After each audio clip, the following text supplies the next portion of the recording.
She sold my house for her wedding, but I sold her dreams instead. I was lying in a hospital bed when my daughter called, cheerful and smug.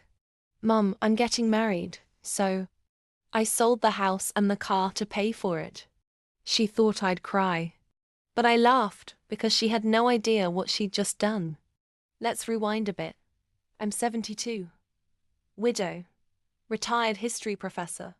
I live in a quiet lakefront home in Vermont, modest from the outside, but sitting on over 12 acres of pristine land. My late husband bought it decades ago for $90,000. It's now worth over $3.7 million. My only daughter, Grace, is what some call spoiled with a superiority complex. She visits only when she needs something. So when she called and chirped, "I'm getting married in Italy," I sold the house and your vintage car for it. I stayed silent for a beat, then chuckled. "Oh, honey, bless your heart," I said. "You really thought you could sell what isn't yours."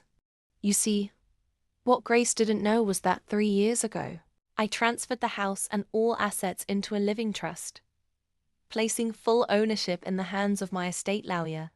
Nothing, absolutely nothing, could be sold without my consent. But I let her believe the lie. Fast forward to a month later. Grace flew to Lake Como with her fiancé, a man as materialistic as she is. They planned the wedding of the century. Helicopter entrance, a rented chateau, $30,000 floral arches. The payment she made was from a shady private buyer who thought the house sale was legit. When it was time to transfer ownership, boom, deal cancelled, buyer furious, wedding vendors unpaid, private jet grounded. Then came the icing on the ruined wedding cake. Just as Grace was walking down the aisle in her $15,000 gown, she was served in front of everyone. A lawsuit, fraudulent property sale, attempted asset misappropriation, and because she forged a few documents, criminal charges. I wasn't even there. I just watched the chaos unfold from my cozy hospital bed, sipping chamomile tea and humming Ave Maria. The wedding was cancelled. Her fiancé vanished, and I got my lawyer to send one final message. The house remains untouched, the car's still in the garage. You, however, will need a good lawyer, not a wedding planner. Turns out, this wasn't the first time she'd done something like this.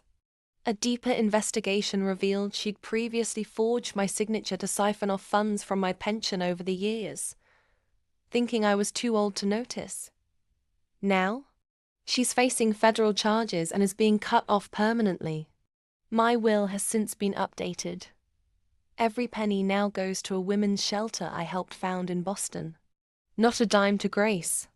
Love stories where karma arrives early and in heels. Hit subscribe to my channel for more jaw-dropping revenge tales and epic justice served cold. Because sometimes, the sweetest revenge comes from a hospital bed.